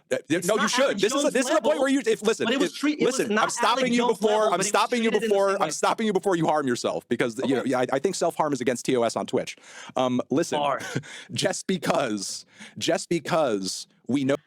I didn't know Melon could cook like that. I'm going to be real. I did not know Melon like that. I didn't know he was cool like this. Damn. Okay. Damn, Mr. Melon. Okay. Know for a fact, just because we know for a fact that the way that the economy on the internet works today and what's allowed and what's not allowed, just because we know for a fact the fact that we don't allow the purchase and sale of certain things in the light, in what you would call like, you know, a white market, You know, just because we don't Purchase and sale of just, what thing? Like child pornography? Is that what you're referring to? That could be one thing, or black tar heroin, or slaves, No, or that's not what legal I'm saying. I'm weaponry. not talking No, about listen directly. to I'm me. talking about Listen to me. opinions. You're not even listening to me finish my point. Just because we know the fact that we don't allow that in sort of like, you know, the regular markets on the internet, so on and so forth. And as a result of that, that pushes the sale and purchase of that stuff down into the dark web. Just because we know it creates a black market of sorts around that kind of stuff, around that kind of whatever you want to buy, whatever you want to purchase. Just because we know that exists doesn't mean that we should just start taking a softer approach with it in general society. Because, well, it's going to exist anyway down there in obscurity on the dark web. So we might as well just be like open to it generally because it's... The only time that you should, well, in my opinion, CP is one of those things that's just like so bad. It's so obviously bad. I don't give a fuck. It should just be completely, entirely banned.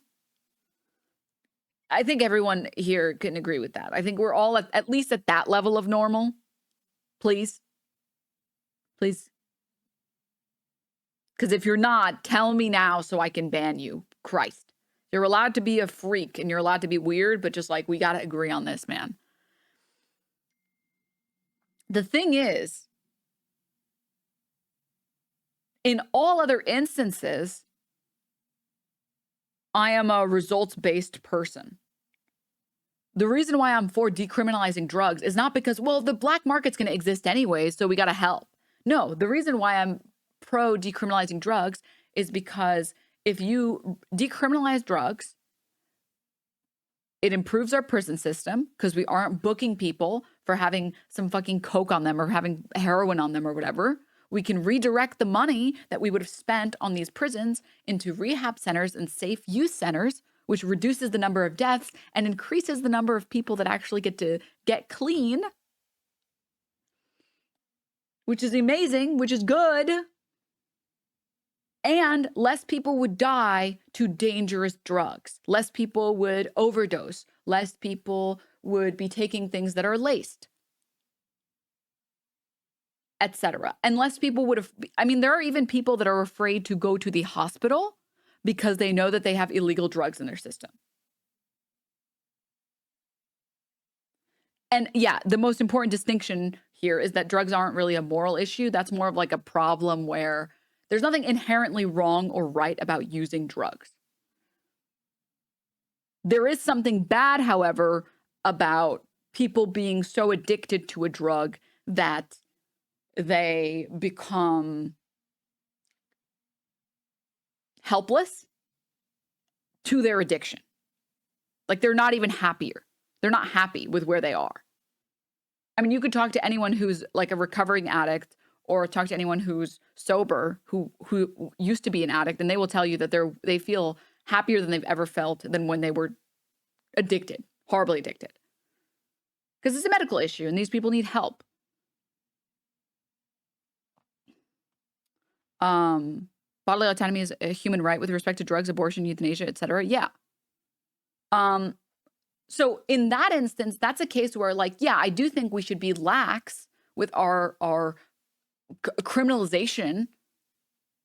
As a nurse, it's so frustrating when people think that they'll get in trouble for taking drugs. Like, no, I just need to know what's in you so I don't kill you. Yeah. But it's sad because there are a lot of people who don't, I've known people who will refuse to go to the hospital because they've ingested some drugs and they don't want to get into legal trouble. Or I've known people who lie to nurses or doctors about what drugs they take because they don't want to get in trouble with the law. And then potentially that they could be putting themselves in they could kill themselves because the nurse could, or your doctor could administer something that is not good to administer when you are currently high on something. It's really sad. It's really, really fucking sad. But guess what? If you fully decriminalize drugs, you remove that problem. You remove all of those deaths. You remove all of the deaths that happen from people that are afraid to go to the hospital, people that are afraid to tell their doctors and nurses what they're taking. Reasonably so, because going to prison fucking ruins your life in the United States. And you have to work so hard to reclaim any semblance of personhood. Anywho, What was I saying? Safe injection sites now? There have been 0 reported deaths at every single safe injection site that we have. Safe use site for instances where blah, blah, blah, blah, blah, blah, blah. You guys get the idea. What was I trying to say? I was trying to say something. Wait. Pausers champ. Wait.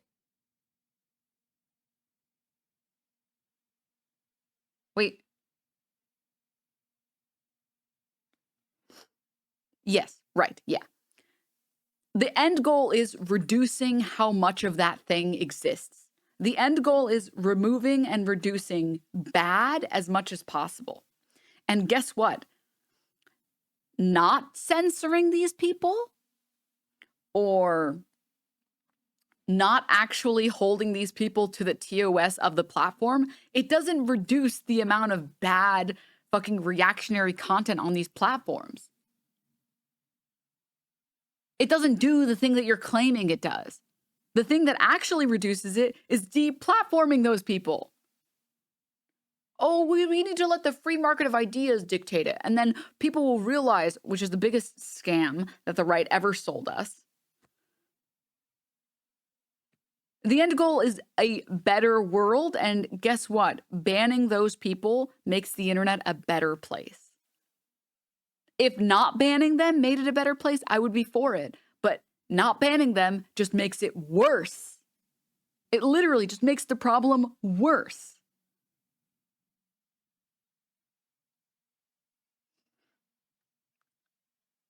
It's pretty bad. I owe ya. It's like the thing that people like to say about abortion. Banning abortion doesn't necessarily stop abortions. It just stops safe abortions. Women are still going to try to get abortions, whether it's legal or not. Maybe less women, maybe more women will just say, okay, well, this is my life now. But women are still going to do it. Funnily enough, the more people hear those viewpoints on a legitimate platform, the more legitimate those opinions become. Yep. Tuxedo Friday, thank you. Thank you for the 4 months. Thank you. Okay, let's see how much more of this debate we can get through. It's going to exist anyway. You're completely you're completely ignoring the fact that there is potentially a sliding scale of exposure that goes on between just rejecting it and making it illegal to an extent and just allowing it to flow unquestionably. Like I'm talking about the marketplace of ideas, though. I'm not talking about like black tar heroin, or it's a completely different. No. It's not just the marketplace of ideas, because you're talking about a guy who makes a name for himself on Twitch, effectively creating a CP subscription service on his Discord. Who? The guy on Kick? Yes, the guy on Kick who we talked about. Who there's a little documentary. Specifically, he would be heinous anywhere. But you specifically brought him up as an example. How are you not talking about him specifically? I used him as an example because of the ripple effects of Kick existing, of train wrecks transferring over to Kick, making Kick. That's the reason he was even enabled to do that. If Twitch was a little bit more lenient with their approach of Sir, I don't even know if train wrecks would agree with you. I think if you asked, listen, train wrecks is a lot of things. Okay, he's definitely not a fucking CP enthusiast. You guys know me. I will make fun of train wrecks all day and all night. Fuck, I even go for the low blows. You guys know the zooted sugar memes. If you know, you know. I'm not above those type of insults. I don't care. I don't think that he would make the claim that you're making right now. Okay? I do not think that he would look you in the eyes and say, yes, the reason that Kick has proliferated is because Twitch banned the guy who had CP. No. Okay? I do not think Train appreciates this. Okay? Please. I don't know, banning certain ideas that didn't align completely with, like, I don't know, leftist ideology, he wouldn't have been enabled to do that. He wouldn't have a platform as large as Kick, like he does right now, which is, by the way, not in the dark web. Kick is a large platform. No, I know it's not in the dark web. I'm not saying it is. And because of the ripple effects of that aggression, of that pursuit for justice, which you are participating in too, we now have this platform which enables people like him and other problematic people to do whatever they want without any rules. So now we have like a complete fucking lawless land of fucking ignorance and problematic behavior. Okay, so here's the thing. Okay, here's the thing though. Here's the thing though. What you're not explaining and why what you're advocating for makes no sense. Okay. Is because ultimately what you're arguing here is because there are some rules which you've arbitrarily decided go too far. We need to have less rules and be more lenient, or else we might have a streaming platform at some point that's more obscure that gets made out of bitterness against Twitch, and there's people doing stuff on there that's even worse. It's not just, it's symptomatic. So what I'm asking you is how lenient do we need to be? How much do we need to just kind of like let go out of fear that somebody with a worse opinion or he's fucking cooking, man. He's actually cooking. Or a worse type of content or a more abusive or a more destructive whatever is going to rise as a result of it? Like, do you not potentially see a future where just not having any boundaries around any of it actually ends up coming through with like the worst outcome here? See, this is why I always tell you guys, don't just watch my content, okay? Please go watch other people's content. Please, like genuinely, please. I try as hard as I can to cover things by directly reading off of the primary sources. So directly quoting Al Jazeera would be an example. But please do not get all of your news from me, as much as I try to make it impartial.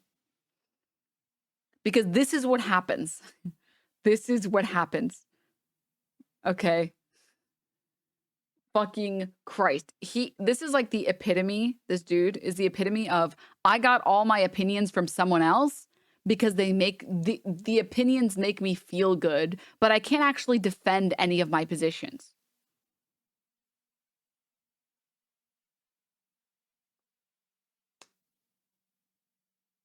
Like, literally, this guy's stance is, but I feel like the left are a bunch of meanie heads, and I feel like the censoring is, like, really feels bad, man.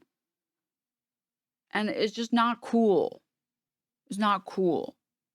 Okay, well, how far do you want to censor? I don't know. Okay, well, what do you want to censor? I don't know. Okay, well, what are you trying to prevent? The meanies from being mean. So you just haven't thought about any of these positions. It just makes you feel bad to see people get censored. Are you sure you're not being biased because Jordan Peterson helped you and he's getting censored? You sure that's not? Okay. All right. Can we please, please? I'm not saying you're going because again, to go back to Alex Jones, there was a point on the internet where it was the Wild West and we just kind of let people talk about and, you know, discuss whatever and make whatever accusations they wanted. And it resulted in the families of dead children being threatened multiple times and harassed mercilessly. You're misinterpreting my point on purpose. You're misrepresenting. No, I'm really not. Let me ask you a question. Am I saying that we shouldn't have any rules? Is that what I'm saying?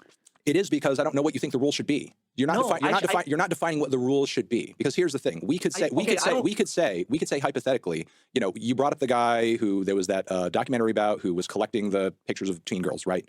Let's say that fucking guy, because he's mad he can't do that on Twitch, starts his own kick. Does that not then, in your mind, create an argument? Well, maybe we should be more lenient about this stuff because he went off and created his own platform anyway. No, that doesn't make it okay. That doesn't mean that we should start having a softer approach with that shit. The demand for a site such as that would be much lower if you were just to ban extremist people who are actually like extremely directly harmful to society, like Nick Fuentes, like Alex Jones, than if you were to like ban people like, I don't know, Ben Shapiro, like...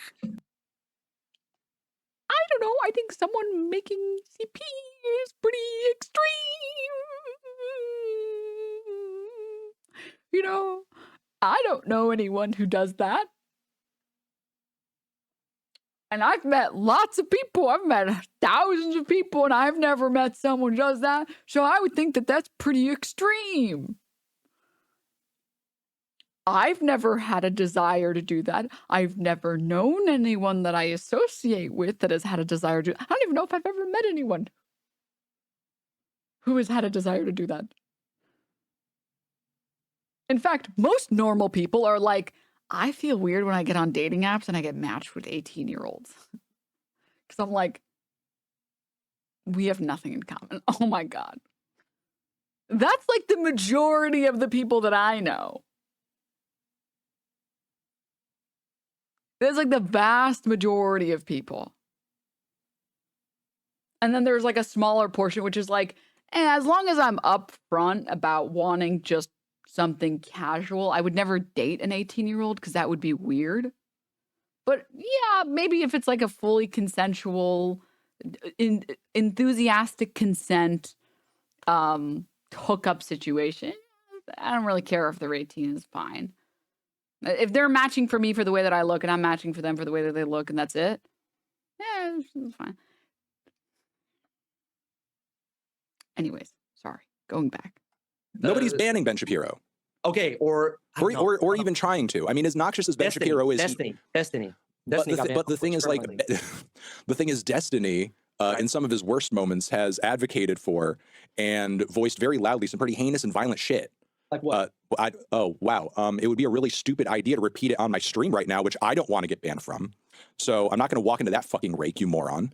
Like, Okay. like you can go and look it up on Twitter, on YouTube, on wherever, because I'm not going to come on stream and repeat the stuff Destiny said that got him banned. The way I understood it, it was on a much more moderate level than I'm like. I've literally seen words come out of this man's mouth that unquestionably advocated for the murder and death and killing of people who, for his own personal ideological reasons, he found to be disagreeable. And that's Jordan, think of a prime.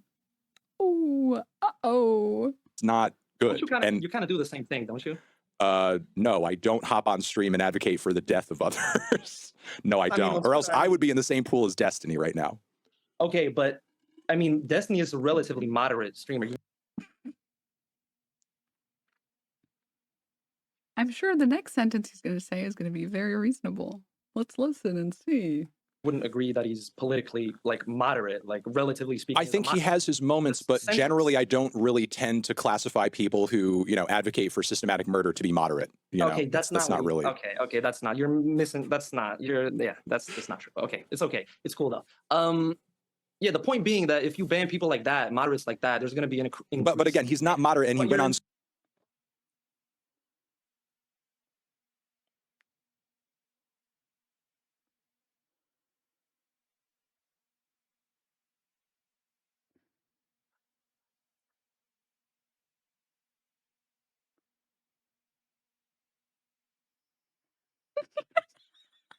I'm sorry.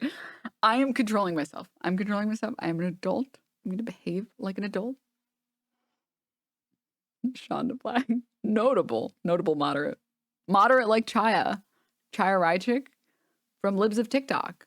Other notable moderate people. DNM gun. Stop. Roger, thank you for the 5 months. Thank you. Stream and advocated for the killing of other people.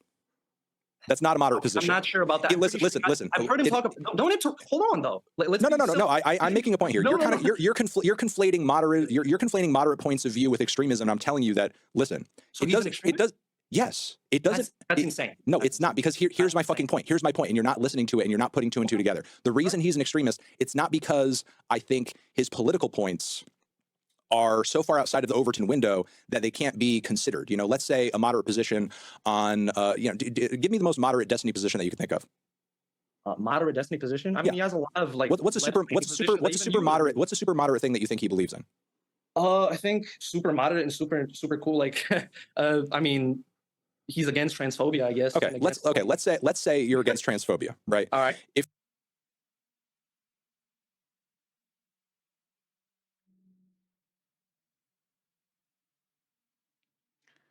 Yeah, that's why he said that. It's rape if you don't disclose that you're trans and you go on a date with someone.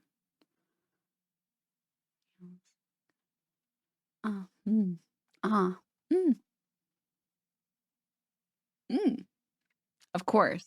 Yes. Silly me. If your way of advocating against transphobia is gas chamber all the transphobes, that's not a moderate position, okay? Which would be an example of his opinions on the Black Lives Matter protesters who he was talking about on stream in that moment. He did not take a moderate position about not liking their presence there in the streets at that time. Okay. It was a very extremist position that advocated for their open murder. So that's an example. There's literally video of it. They should be murdered. That's what he said. These activists should be murdered. He said they should be MOWED down, wantonly. Down. Yeah. Okay, we should fact check that, but that's just one of many examples where relatively moderate people, even moderately Republican people, got banned permanently, and not even necessarily for political points. It was like, I don't know, I'm sorry. a nip slip I'm or something like trying. that. From it was. We should fact check that. I need that on like a soundboard. I need that on a soundboard so bad. It was small things that eventually added up to there being a huge demand for this alternative platform. Listen. I'm gonna hit a bit of a reset button here because I'm more interested in some of your opinions here about like art and what you said in your video. To be honest, all right. I feel like we've got. Dude, this guy, I did not know. I'm gonna be honest. I did not know Fantano's game. I did not know that he was cool like that. I didn't know that he.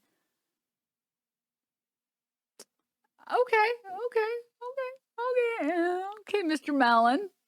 I didn't know you cook like that. I didn't know you were a Michelin star chef. My apologies. I was not familiar with your game. Hazelwin, thank you for the tier 1. Didn't know, but are you surprised? I mean, I didn't know anything about him. So I just knew that he was like the music guy on YouTube. That's all I knew. He cooks like this on the regular on Twitter. God damn. God damn.